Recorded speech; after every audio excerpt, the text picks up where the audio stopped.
샬롬, 오늘의 말씀지기 한양대학교 박지연 순장입니다. 저는 한 해가 지나가는 느낌 때문에 12월이 흘러가는 게 마냥 아쉽게 느껴지는 것 같습니다. 벌써 이번 주도 다 지나가는데 말씀을 묵상하며 이번 주 그리고 이번 달도 잘 마무리하시길 소망합니다.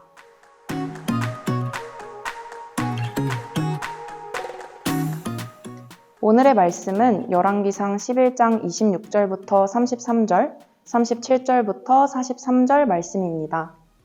열왕기상 10장까지의 솔로몬은 성전과 왕궁과 많은 성을 건축하고 이루 말할 수 없는 부귀영화와 지혜자라는 명성을 누렸습니다. 하지만 11장부터는 초라해진 솔로몬의 모습이 요약되어 있습니다. 11장 초반에는 여호와를 떠난 솔로몬의 모습에 대해 말씀하고 있습니다. 하나님을 떠나 타락한 솔로몬을 보고 하나님은 진노하시고 경고하십니다.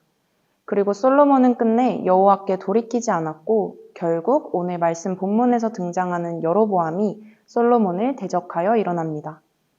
28절에 보면 솔로몬이 이 청년의 부지런함을 보고 세워 요셉 족속의 일을 감독하게 했다고 나와 있습니다.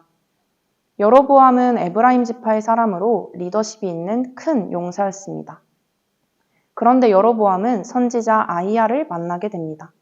그리고 아히야는 그에게 하나님의 말씀을 전합니다. 그 말씀은 솔로몬이 하나님을 버리고 우상 숭배와 하나님의 율법을 지키지 않으며 패역했기 때문에 솔로몬의 나라 중 10지파를 여로보암에게 주겠다는 언약의 말씀이었습니다. 그리고 그 언약에는 다윗이 행했던 것처럼 하나님이 명령한 모든 일에 순종하고 하나님의 뜻대로 행하며 하나님 보시기에 합당하게 행하라는 하나님의 조건이 있었습니다. 그리하면 여로보암을 통해 경고한 집, 즉 나라를 세우고 이스라엘을 맡기시겠다는 것입니다. 이때 솔로몬은 하나님의 언약을 받은 여로보암을 죽이려 합니다. 그리고 결국 죄의 불씨는 이스라엘의 분열이라는 결과를 초래합니다.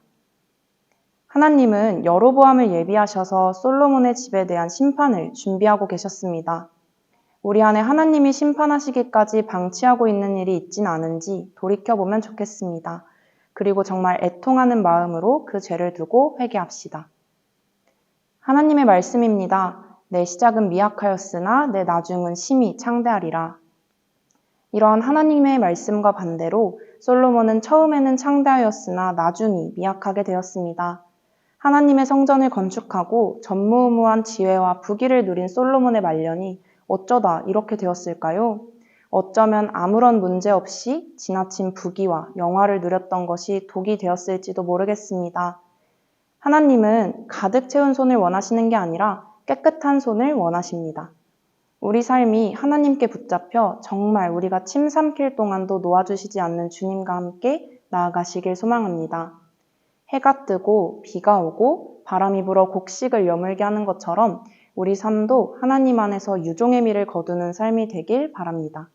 우리 인생에서 일어나는 모든 일이 주의 뜻을 이루어 완성되게 하시고 우리로 하나님을 찬양하는 자리로 인도하시길 기도하면 좋겠습니다. 내 삶의 모든 것은 하나님의 은혜 없이 이루어진 것이 아무것도 없으니 떨리는 마음으로 허락하신 인생을 살아내었으면 좋겠습니다.